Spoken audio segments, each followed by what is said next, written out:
जय हिंद दोस्तों इस वीडियो में लेकर आ गए आप सभी के लिए यहाँ पर हिंदी के 25 महत्वपूर्ण प्रश्न। ठीक है, अच्छे क्वेश्चन लिए हैं, सिलेक्टेड प्रश्न सभी हैं, प्रीवियस ईयर सभी क्वेश्चन मैंने सिलेक्ट किए हैं जो आपके पेपर में दोस्तों आने के चांसेस इस बार भी हैं। कोई से भी एग्जाम हो, सभी एग्जाम के लिए महत्वपूर्ण हो। ठीक है दोस्तों, ऑल इंडिया लेवल का टेस्ट है जिसमें दोस्तों यहाँ पर हिंदी पूछी जाती है, सभी एग्जामों के लिए महत्वपूर्ण क्लास रहने वाली है। ठीक है, सबसे पहले चैनल पे नए हैं, चैनल को सब्सक्राइब कर लें, बेल बटन को ऑन कर लें जिससे कि आप सभी के पास नोटिफिकेशन दोस्तों पहुंचता रहे। ठीक है, किसी भी वीडियो का नोटिफिकेशन, जैसे कोई भी वीडियो में लेटेस्ट अपलोड करूं तो उसका दोस्तों नोटिफिकेशन आप सभी के पास पहुंचता रहे, इसलिए बोल रहा हूं बेल बटन को जरूर ऑन करिएगा। दोस्तों स्टडी ग्रुप में शेयर करेंगे वीडियो को स्टडी ग्रुप में शेयर करने से क्या होगा, और भी ज्यादा दोस्तों बच्चे आएंगे जिससे कि आप सभी को पता चल पाएगा कंपटीशन क्या है, आप कितने गहरे पानी में हो। ठीक है, क्योंकि वो भी बच्चे बताएंगे मेरे 25 में से इतने हैं, आप भी बताओगे 25 में मेरे इतने, 18 20 25 में से 25। ठीक है, तो इससे पता चल पाता है ठीक है कौन कितने गहरे पानी में है। ठीक है दोस्तों इसकी पीडीएफ फाइल आप सभी को टेलीग्राम पर मिलेगी।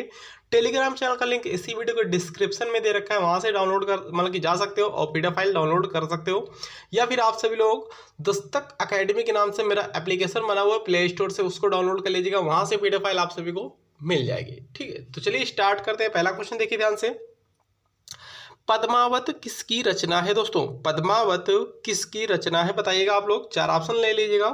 पद्मावत किसकी रचना है बताइएगा आप लोग। जसवंत सिंह, मलिक मोहम्मद जायसी, कुतुबुन है यहाँ पर, और प्राणचंद चौहान। दोस्तों करेक्ट आंसर किसके साथ जा रहा है, पद्मावत किसकी रचना है दोस्तों, मलिक मोहम्मद जायसी की है, याद रखिएगा। करेक्ट आंसर दोस्तों क्या है इसका, ऑप्शन नंबर दोस्तों इसका बी वाला सही जवाब हो जाएगा। ठीक है ना, पद्मावत किसकी रचना है, मलिक मोहम्मद जायसी की रचना है, याद रखेंगे। इंपॉर्टेंट क्वेश्चन आप सभी के पेपर के लिए। चलिएगा अगला क्वेश्चन देखिएगा, क्या क्वेश्चन बनना है। देखिए दोस्तों सेकंड क्वेश्चन भी इंपॉर्टेंट है, अच्छा क्वेश्चन है। क्या क्वेश्चन पूछा जा रहा है आप सभी से, निर्गुण शब्द में कौन सी संधि है। दोस्तों पूछ लिया जाएगा आप सभी से, पेपर में इसी टाइप से पूछा जाएगा, निर्गुण शब्द में कौन सी संधि है। क्या क्लिक करोगे, विसर्ग संधि, व्यंजन संधि, स्वर संधि, या फिर इनमें से कोई नहीं। ठीक है दोस्तों, तो बताइए आप लोग इसमें से कौन सी संधि है निर्गुण में। निर्गुण में कौन सी संधि है, संधि दोस्तों सबसे पहले तीन प्रकार की होती हैं, स्वर संधि, व्यंजन संधि, विसर्ग संधि। स्वर संधि दोस्तों आपकी 5 प्रकार की होती हैं, कौन कौन सी होती हैं, दीर्घ स्वर संधि, और गुण स्वर संधि, वृद्धि स्वर संधि, यण स्वर संधि, अयादि स्वर संधि। ठीक दोस्तों याद रखिएगा। हालांकि यहाँ पर हम बात कर रहे हैं यहाँ पर निर्गुण। निर्गुण शब्द में दोस्तों कौन सी संधि है, निर्गुण शब्द में आपकी विसर्ग संधि हो जाएगी, याद रखेंगे। ठीक है, निर्गुण शब्द में आपकी विसर्ग संधि है, याद रखिएगा। ठीक है, निर्गुण शब्द में दोस्तों विसर्ग संधि है, इसको आपसे को याद रखना है। विसर्ग के साथ स्वर या व्यंजन वर्ण आने पर दोस्तों क्या हो जाता है, जो विकार होता है उसी को विसर्ग संधि कहते हैं। ठीक है, याद रखिएगा।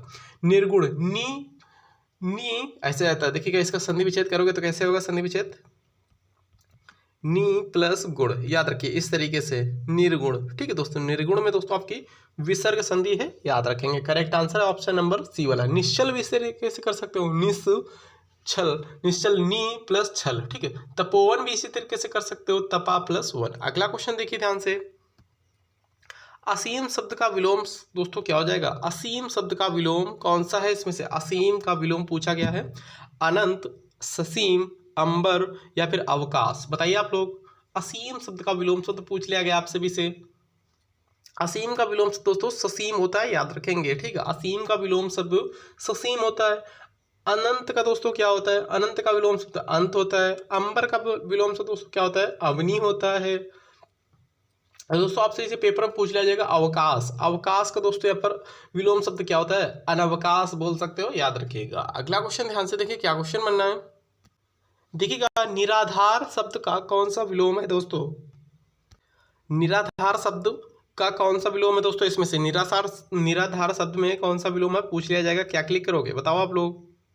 निराधार में कौन सा विलोम है, साक्षर, साल, साध्य, या फिर साधार। सो करेक्ट है इसका निराधार में साधार, याद रखें। निराधार का विलोम शब्द साधार होता है, याद रखेंगे। निराधार का साधार या आधार भी बोल सकते हो। साक्षर का दोस्तों क्या होता है, निरक्षर होता है। साक्षर का निरक्षर होता है। और दोस्तों आपका साध्य का दोस्तों क्या होता है, असाध्य होता है। ठीक है, याद रखेंगे। साध्य का असाध्य होता है, साक्षर का निरक्षर होता है। और फिर उसको यहाँ पर पूछ लिया जाएगा कभी कभी आपसे खंडन, खंडन का दोस्तों विलोम शब्द क्या होता है, मंडन होता है। ये भी आपसे को याद रखिएगा। अगला क्वेश्चन देखिए, 5th क्वेश्चन इंपॉर्टेंट है। स्वागत शब्द में कौन सी संधि है दोस्तों, स्वागत शब्द में कौन सी संधि है बताइए आप लोग। स्वागत शब्द में कौन सी संधि दोस्तों? द्वंद्व, यण, दिगु, तत्पुरुष। दोस्तों यहाँ पर संधि की बात हो रही है, तो दोस्तों ये जो है तत्पुरुष, ये तो समास होता है, तो पहले से कट गया, ठीक है। द्वंद्व समास होता है, पहले से कट गया। दिगु समास होता है, पहले से कट गया। दोस्तों यहाँ पर कौन सी संधि? यण स्वर संधि है, याद रखिएगा, यण स्वर संधि है, यण स्वर संधि। ऑप्शन नंबर सी वाला करेक्ट है, याद रखेंगे, ठीक है ना। स्वागत, स्वागत में यण स्वर संधि है। या रा वा से पहले कोई भी व्यंजन आ जाए तो समझ लो वहाँ पर यण स्वर संधि होती है, याद रखिए। सु प्लस आगत, इसका संधि विच्छेद भी करेंगे तो सु प्लस आगत बनेगा। अगला क्वेश्चन देखिएगा, शेखर एक जीवनी किसका प्रथम उपन्यास माना जाता है? दोस्तों शेखर एक जीवनी किसका प्रथम उपन्यास माना जाता है? बताइए आप लोग, 4 ऑप्शन पढ़ लीजिएगा।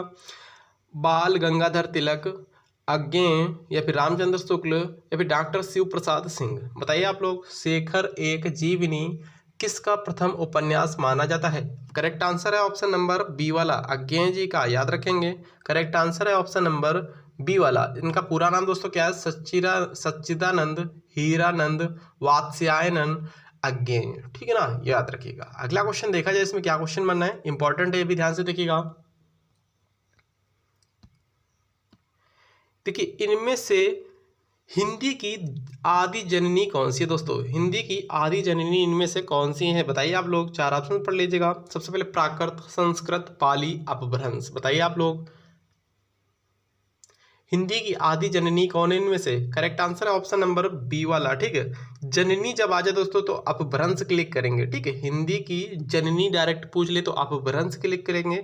आदि जननी जब पूछ ले दोस्तों संस्कृत क्लिक करेंगे, ठीक है दोस्तों। यहाँ पर जो हिंदी है, हिंदी किस तरीके से इसका हिंदी का जन्म हुआ है दोस्तों? सबसे पहले क्या आता है? संस्कृत, पाली, प्राकृत, अपभ्रंश, अपहट, तब आती है आपकी हिंदी, ठीक है, याद रखिएगा। इंपॉर्टेंट है क्वेश्चन, याद रखिएगा।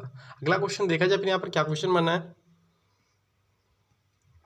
इनमें से कौन सी भाषा द्रविड़ परिवार की भाषा है? दोस्तों इनमें से कौन सी भाषा द्रविड़ परिवार की भाषा है? बताइए आप लोग, उड़िया, बांग्ला, कन्नड़, असमिया। बताइए आप लोग, इंपॉर्टेंट क्वेश्चन आपके पेपर के लिए।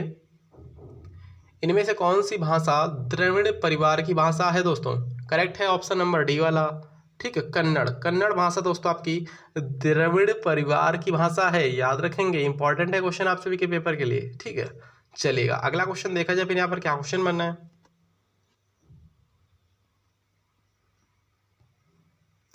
इनमें से कौन सा शब्द दोस्तों गंगा का पर्यायवाची नहीं है? गंगा का पर्यायवाची इनमें से कौन सा नहीं है? 4 ऑप्शन पड़ेगा, करेक्ट आंसर बताने की कोशिश करें।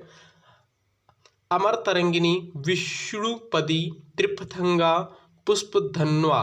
बताइए आप लोग, इसमें से कौन सी नहीं है गंगा का पर्यायवाची शब्द? पुष्पधन्वा, ये ऑप्शन नंबर डी वाला, यही नहीं है गंगा का पर्यायवाची शब्द। बाद बाकी सभी यहाँ पर विष्णुपदी भी है, त्रिपथंगा भी, अमर तरंगिनी भी है। करेक्ट आंसर दोस्तों ऑप्शन नंबर डी वाला है, याद रखेंगे। चलिए अगला क्वेश्चन देखा जाए, क्या क्वेश्चन बनना है, 10th क्वेश्चन देखिएगा। जिसे जीता ना जा सके वाक्य के लिए एक शब्द कौन सा होगा? दोस्तों इसमें से जिसे जीता ना जा सके वाक्य के लिए, इसमें से दोस्तों वाक्यांश के लिए एक शब्द कौन सा होगा? अगेय, अनंत, अजय, या फिर अगाध। बताइए आप लोग, 10th क्वेश्चन बताइएगा आप लोग। जिसे जीता ना जा सके वाक्यांश के लिए एक शब्द क्या आ जाएगा? Correct answer option number C वाला है, ठीक है, अजय बोलते हैं, याद रखिएगा। क्या करेक्ट है? राइट आंसर है ऑप्शन नंबर दोस्तों सी वाला, अजय बोलते हैं जिसे जीता ना जा सके। ऑप्शन नंबर सी करेक्ट है, याद रखिएगा। दोस्तों जो बहुत गहरा उसको क्या बोलते हैं? अगाध बोलते हैं, अगाध, ठीक है, याद रखिएगा। जिसकी सीमा ना हो दोस्तों उसको क्या बोलते हैं? असीमित बोलते हैं, इसे भी आपसे भी याद रखिएगा, ठीक है दोस्तों। जिसकी सीमा ना हो उसको असीमित बोलते हैं, और किए जाने योग्य ना हो दोस्तों उसको क्या बोलते हैं? आकर्मण्ड, ठीक, आकर्मण्ड। तो और दोस्तों जो गाया जा सके उसको क्या बोलते हैं? अगेय बोलते हैं। जिसका अंत ना हो उसको दोस्तों अनंत बोलते हैं, ठीक है। जिसे जीता ना जा सके उसको दोस्तों क्या बोलते हैं? अजेय बोलते हैं, ठीक है। इंपॉर्टेंट पॉइंट है, याद रखिए आप लोग। अगला क्वेश्चन ध्यान से देखिएगा। इनमें से कौन सा शब्द शुद्ध है? वर्तनी वाला क्वेश्चन आपसे लोग बताइएगा। शुद्ध वर्तनी से क्वेश्चन आते हैं, बच्चों के गलत भी हो जाते हैं प्रश्न, ठीक है। घनिष्ठ दोस्तों किस तरीके से लिखा जाएगा? घनिष्ठ आप लोग बताइएगा। घनिष्ठ की शुद्ध वर्तनी कौन सी होती है? ये लिखा घनिष्ठ, गलत हो गया। ये भी घनिष्ठ लिखा, गलत है। घनिष्ठ लिखा, घनिष्ठ क्या होता है? घनिष्ठ होता है कि ठ होता है, बताइए आप लोग। करेक्ट आंसर दोस्तों ऑप्शन नंबर डी वाला है, याद रखेंगे। ठीक, घनिष्ठ होता है, ऑप्शन नंबर डी करेक्ट है 11th का, याद रखेंगे। नेक्स्ट क्वेश्चन देखा जाए, क्या क्वेश्चन बनना है, इंपॉर्टेंट है भी क्वेश्चन। अक्ल का दुश्मन होना मुहावरे का अर्थ है दोस्तों। अक्ल का दुश्मन होना मुहावरे का सही अर्थ क्या हो जाएगा इसमें से? महापंडित, शत्रु, मित्र या फिर महामूर्ख, बताइए आप लोग। करेक्ट आंसर इसका क्या हो जाएगा? अक्ल का दुश्मन होना मुहावरे का सही अर्थ होता है ऑप्शन नंबर डी वाला, महामूर्ख, याद रखेंगे। करेक्ट आंसर है ऑप्शन नंबर डी वाला, अक्ल का दुश्मन मतलब महामूर्ख। आंख का तारा मतलब कि बहुत प्रिय होता है, ठीक है, आंख का तारा होना मतलब कि बहुत प्रिय। दिन गंवाना मतलब क्या? समय नष्ट करना होता है। तिनके का सहारा मतलब कि थोड़ी सी मदद होता है इसका मतलब, ठीक है। दिल बाग बाग होना मतलब अत्यधिक हर्ष होना, यानी अत्यधिक खुश होना, याद रखेंगे। इंपॉर्टेंट पॉइंट आप सभी को बता रहे हैं। अगला क्वेश्चन देखिए ध्यान से, कौन सा वर्ण उच्चारण की दृष्टि से दंत नहीं है? सबसे पहले जान लीजिएगा दंत कौन से वर्ग में आता है दोस्तों। कंठ, तालव्य, मूर्धन्य, दंत, ओष्ठ, ठीक है दोस्तों। क, चट, तप, ठीक है। हर वर्ग में 5-5 व्यंजन होते हैं, कुल 25 व्यंजन होते हैं, ठीक है। तो इसमें से पूछा गया दंत में क, कंठ, तालव्य, मूर्धन्य, दंत, ओष्ठ। दंत में कौन आता है? जब दोस्तों जीभ जो है दांत से टकराती है, कौन सा वर्ग दोस्तों? दोस्तों आप आ जाएगा ता वर्ग। ता बोलो, ता, था, दा, धा, ना। देखो हर बार जीभ से टकरा रही, मतलब कि जीभ जो हर बार दांत से टकरा रही, ता, तो ये तो दंत है। था तो है नहीं, दा ये भी है, ता, था, दा, धा, ना ये भी है, ना ये भी है, टा नहीं है। टा वर्ग दोस्तों कौन सा होता है? टा वर्ग बताओ आप लोग कौन सा आता है? कंठ, तालव्य, मूर्धन्य, दंत, ओष्ठ, ठीक है। टा, कंठ, कचट, कंठ, तालव्य, मूर्धन्य। टा दोस्तों वर्ग जो होता है मूर्धन्य होता है, याद रखेंगे। ये वाला सी वाला इसमें से दंत नहीं है, याद रखिएगा। अगला क्वेश्चन देखिएगा, क्या क्वेश्चन बनना है। 14 क्वेश्चन देखिए, टा वर्ग किस प्रकार का व्यंजन है दोस्तों? आगे अभी मैंने बताया वही आ चुका है, ठीक है। टा वर्ग किस प्रकार का व्यंजन है दोस्तों? टा वर्ग में टा जैसे कि टा, ठा, डा, ढा, ड़ा, ठीक दोस्तों।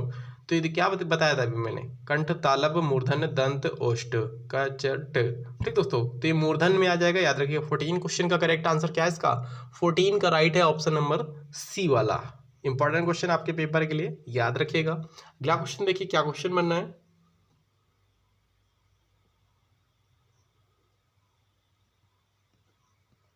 फिफ्टीन क्वेश्चन देखिए, इनमें से अर्ध सम्मात्रिक छंद कौन सा है दोस्तों? अर्ध सम्मात्रिक छंद कौन सा है दोस्तों, बताइए आप लोग। 4 ऑप्शन दे रखे हैं, कुंडलियां, दोहा, रोला, चौपाई। अर्ध सम्मात्रिक छंद पूछ लिया गया आप सभी से दोस्तों। करेक्ट आंसर है ऑप्शन नंबर इसका बी वाला, दोहा है, याद रखेंगे। कौन है? दोहा है दोस्तों, ठीक है। दोहा में दोस्तों क्या होता है? पहले तीसरे में दोस्तों 13-13 मात्राएं होती हैं, दूसरे चौथे में दोस्तों 11-11 मात्राएं होती है, ठीक ठीक है दोस्तों। पहले तीसरे में, दोहा में पहले तीसरे में 13-13 मात्राएं होती हैं, पहले वाले में और तीसरे वाले चरण में, ठीक दोस्तों। और दूसरे चौथे में दोस्तों कितनी कितनी होती है? 11-11 मात्राएं होती है, याद रखिए। चौपाई में दोस्तों प्रत्येक, ये सम्मात्रिक छंद है, इसमें प्रत्येक वर्ग में दोस्तों कितनी मात्राएं होती हैं? 16-16-16-16 मात्राएं आती हैं। रोला दोस्तों सम्मात्रिक छंद है, इसमें प्रत्येक छंद में दोस्तों कितनी कितनी मात्राएं होती हैं? 24-24-24-24। कुंडलियां में दोस्तों ये एक प्रकार का, इसमें दोस्तों कुंडलियों में कुल 6 चरण होते हैं, याद रखिएगा, ठीक है। इसका पहला और अंतिम चरण दोस्तों समान होता है, ये भी क्वेश्चन पूछ लिया जाता है। कौन से छंद का पहला और अंतिम चरण समान होता है दोस्तों? तो ये होता है कुंडलियां, याद रखिएगा। कुंडलियों में दोस्तों आप सभी लोग बताइएगा, कुंडलियों में दोस्तों आप सभी लोग बताइएगा कितनी कितनी मात्राएं होती हैं, ठीक दोस्तों। कुंडलियों में आप लोग बताइएगा कितनी कितनी मात्राएं होती हैं। चलिए अगला क्वेश्चन देखिए, क्या क्वेश्चन बनना है। 11-13 होती है पहले तीसरे में, या फिर 13-11 होती है, ठीक। आप सभी के लिए बता दिया, हिंट दे दिया, आप लोग कमेंट बॉक्स में कमेंट करो। अगला क्वेश्चन देखिएगा, 16 क्वेश्चन। स्थावर का विलोम शब्द दोस्तों क्या होगा? स्थावर का विलोम शब्द क्या होता है, बताइए आप लोग। स्थावर का जंगम, स्थिर, जड़, स्थूल। दोस्तों करेक्ट है ऑप्शन नंबर ए वाला, जंगम, याद रखेंगे। स्थावर का विलोम शब्द जंगम होता है, ठीक है दोस्तों। स्थावर का जंगम होता है, स्थिर का अस्थिर या फिर चंचल होता है, जड़ का दोस्तों चेतन होता है, स्थूल का मतलब दोस्तों सूक्ष्म होता है, ठीक। स्थूल मतलब कि बहुत हष्ट पुष्ट, बहुत तगड़ा, ठीक दोस्तों, मजबूत। स्थूल उसका क्या होता है? सूक्ष्म, बिल्कुल नाजुक, याद रखिएगा। अगला क्वेश्चन देखिएगा, 17 क्वेश्चन, पक्षी का पर्यायवाची शब्द दोस्तों कौन सा है इसमें से? पक्षी का पर्यायवाची शब्द कौन है? वृंद, शार्दूल, उरग, विहंग। दोस्तों करेक्ट आंसर जा रहा 17 का ऑप्शन नंबर सी वाला। ठीक है दोस्तों, याद रखेंगे करेक्ट आंसर क्या है? पक्षी का क्या है? ऑप्शन नंबर सी है दोस्तों। और भी इसके पर्यायवाची शब्द होते हैं जैसे खेचर, द्विज, पतंग, पंछी, खग, विहंग, परिंदा, शकुंत, अखंडज। ठीक दोस्तों, चिड़िया, पखेरु, नभचर आदि ये सभी होते हैं। उरंग के दोस्तों पर्यायवाची शब्द क्या होता है? उरम दोस्तों, उरंग जो है, उरग जो है, ये उरंग नहीं उरग है, सर्प का ही पर्यायवाची शब्द होता है, याद रखेंगे आप लोग। ठीक है, सर्प के पर्यायवाची शब्द क्या क्या होते हैं दोस्तों? भुजंग होता है, व्याल होता है, सांप होता है, नाग होता है, पनंग, विषधर, ये सभी होते हैं। ठीक है दोस्तों, ये सर्प का पर्यायवाची शब्द है, याद रखिए। शार्दुल दोस्तों किसका होता है? शार्दुल, शार्दुल आप लोग कमेंट बॉक्स में कमेंट करके बताओ। ठीक है, शार्दुल किसका होता है? शेर का होता है क्या? कमेंट बॉक्स में कमेंट करके बताओ। 18वां क्वेश्चन देखिएगा, अत्युक्त शब्द में कौन सा उपसर्ग है दोस्तों? अत्युक्त शब्द में उपसर्ग कौन सा है? अति, उत, दुर, अति। बताइए आप लोग। 18 क्वेश्चन बताइए, इंपॉर्टेंट है, अच्छा क्वेश्चन लिया है मैंने, सिलेक्टेड क्वेश्चन है, ऐसे प्रश्न भी पूछे जाएंगे, उपसर्ग प्रत्यय से भी प्रश्न आपसे के पेपर में बनने वाले हैं। करेक्ट आंसर है ऑप्शन नंबर डी वाला, अति उपसर्ग है इसमें, याद रखिएगा। ठीक है दोस्तों, अत्युक्त में अति उपसर्ग आता है। ठीक है, जैसे कि और भी देख लीजिएगा, और भी वर्ड होते हैं जैसे कि अतिशय, अतिरिक्त, अतिरेय, ये सभी दोस्तों अति उपसर्ग है इसमें, याद रखिएगा। अगला क्वेश्चन देखिएगा, 19 क्वेश्चन ध्यान से देखिए, प्रत्येक रस में संचरण करने वाले भाव को क्या कहते हैं? प्रत्येक रस में संचरण करने वाले भाव को क्या कहते हैं? बताइए आप लोग। उद्दीपन, संचारी भाव, अनुभाव, स्थायी भाव। बताइए आप लोग। 19 क्वेश्चन का करेक्ट आंसर क्या है इसका? ऑप्शन नंबर बी वाला करेक्ट है, संचारी भाव। दोस्तों संचारी भावों की संख्या कितनी होती है? 33 होती है, याद रखिएगा। डायरेक्टली पेपर में पूछ लिया जाता है, संचारी भावों की संख्या कितनी होती है? 33 होती है। ठीक है, भरत मुनि के अनुसार है ये। ठीक, भरत मुनि के अनुसार स्थायी मतलब कि संचारी भावों की संख्या 33 होती है। इंपॉर्टेंट है, याद रखिए। भरत मुनि के अनुसार दोस्तों रसों की संख्या कितनी होती है? 8 रस होते हैं। ठीक है, भरत मुनि के अनुसार रसों की संख्या 8 होती है दोस्तों, याद रखिएगा। 9वां रस दोस्तों कौन सा है? 9वां रस दोस्तों आप सबको शांत रस है। ठीक है, 10वां रस दोस्तों कौन सा है? 10वां रस बताइए आप लोग। और इसके 11वां रस बताइएगा। टोटल 11 रस होते हैं, याद रखिएगा। चलिए, भरत मुनि के अनुसार खाली 8 है। ठीक है, और 11वां रस दोस्तों वात्सल्य रस होता है, ये आपसे लोग याद रखिएगा। और 10वां रस आपसे लोगों को बेहतर बताना है। ठीक है, 10वां रस आप सभी को ही बताना है। 8वां मैंने मतलब कि मैंने 9वां बता दिया शांत, 11वां बता दिया मैंने वात्सल्य, 10वां आप सभी को बताना है। चलिए, कुछ आप लोग भी हेल्प करा करो। ठीक है, बताया करो, पता तो चले आप लोगों को कुछ है कि नहीं। गिरधर में कौन सा समास है दोस्तों? गिरधर में कौन सा समास प्रयुक्त है? बताइए आप लोग। कर्मधारय, अव्यय भाव, बहुब्रीहि, तत्पुरुष। गिरधर में कौन सा समास है? बहुब्रीहि समास है, याद रखिए। जहां पर भगवान के नाम आ जाए वहां पर बहुब्रीहि समास होता है, याद रखिएगा। ठीक है दोस्तों, गिरिधर में बहुब्रीहि समास है। गिरधर मतलब कि श्री कृष्ण, याद रखिएगा। गिरधर का मतलब श्री कृष्ण, भगवान श्री कृष्ण की बात हो रही है। अगला क्वेश्चन देखिएगा, 21 क्वेश्चन, सन्मार्ग में प्रयुक्त संधि कौन सी है दोस्तों? सन्मार्ग में प्रयुक्त संधि कौन सी है? बताइए आप लोग। 21 क्वेश्चन, करेक्ट आंसर है ऑप्शन नंबर बी वाला, व्यंजन संधि है, याद रखिएगा। व्यंजन संधि सन्मार्ग में, जैसे कि सड़मार्ग आ जाता है, सट प्लस मार्ग, जगन्नाथ आ जाता है, जगत प्लस नाथ। ठीक, तो उसी प्रकार सन्मार्ग मतलब कि सत प्लस मार्ग, ऐसे। 1 सेकेंड, सत प्लस मार्ग। ठीक है, इसका संधि विच्छेद है सन्मार्ग। अगला क्वेश्चन देखिएगा ध्यान से, इनमें से तत्सम शब्द कौन सा है दोस्तों? तत्सम तद्भव से भी प्रश्न आप सभी के पेपर में देखने को मिलेंगे। तत्सम शब्द पूछ लिया गया आप सभी से, कौन सा है? स्वर्ण, कुआं, सूरज, कपूत। बताइए आप लोग। दोस्तों यहाँ पर सूरज तो तद्भव है, ये तो नहीं हो सकता कभी भी। अब 3 ऑप्शन बचे आप सभी के पास, बताइए आप लोग। दोस्तों कपूत भी नहीं है। ठीक दोस्तों, कपूत भी नहीं है, कुआं भी नहीं है। Correct answer option number A वाला, स्वर्ण। सोना का दोस्तों होता है ये, मतलब कि सोना होता है तद्भव, इसका तत्सम क्या होता है? स्वर्ण होता है, याद रखिएगा। ठीक है दोस्तों, आप सभी को बता दूं कुआं का दोस्तों तत्सम क्या होता है? कुआं का, कुआं जो दे रखा है ऑप्शन नंबर बी में, इसका कूप होता है। सूरज का दोस्तों सूर्य होता है। ठीक है, कपूत का दोस्तों कुपुत्र होता है। ये इंपॉर्टेंट पॉइंट है, याद रखिएगा। चलिए 23 क्वेश्चन देखिए, इनमें से कौन सा शब्द शुद्ध है? शुद्ध शब्द कौन सा लिखा हो बताइए आप लोग, शुद्ध शब्द कौन सा लिखा हुआ है?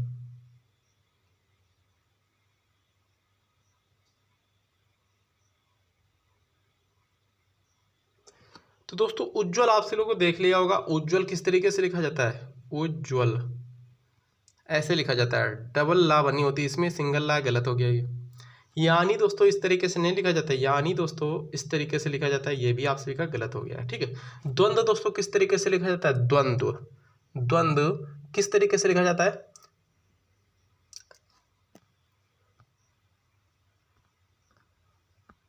द्वंद्व इस तरीके से लिखा जाता है, इस तरीके से, ठीक दोस्तों। यानी यहाँ पर ये वाला सही लिखा है, ऑप्शन नंबर दोस्तों इसका शुद्ध वर्तनी ए वाला ही सही है, याद रखेंगे। अगला क्वेश्चन देखिएगा ध्यान से, जिस पुरुष की पत्नी साथ नहीं है के लिए एक शब्द कौन सा दोस्तों होगा? जिस पुरुष की पत्नी साथ ना हो उसको क्या बोलते हैं दोस्तों, बताइए आप लोग? विधुर, विपत्नीक, वियोगी, अपत्नीक। दोस्तों जिसकी पत्नी मर गई हो उसको बोलते हैं विधुर, ठीक है। जिसका पति मर गया हो उसकी, मतलब कि जिसका पति मर गया हो उस औरत को क्या बोलेंगे? विधवा बोलेंगे। जिसकी पत्नी मर गई हो, मतलब कि जिसकी पत्नी मर गई हो, पति जिंदा हो, उसको बोलते हैं विधुर, ठीक दोस्तों, याद रखिएगा। वियोगी, संयोगी ये नहीं हो सकता है, correct answer option number B वाला, विपत्नीक, याद रखिएगा, ऑप्शन नंबर बी करेक्ट है। जिस पुरुष की पत्नी साथ नहीं हो उसको बोलते हैं विपत्नीक। आज का लास्ट क्वेश्चन देखिएगा, बताइएगा कितने क्वेश्चन आप लोगों ने सही किए। पलंग शब्द का तत्सम कौन सा होगा दोस्तों? पलंग शब्द का तत्सम रूप बताना है आप सभी को। पलंग, परमंग नहीं होगा, पलंग नहीं होगा, प्लवंग नहीं होगा, पर्यक होगा, ऑप्शन नंबर डी करेक्ट है, ठीक। पलंग का तत्सम क्या होगा? पर्यक होगा। तो बस इतना ही, वीडियो कैसा लगा कमेंट करके आप जरूर बताइएगा। मिलते हैं नेक्स्ट वीडियो में, थैंक यू, जय हिंद।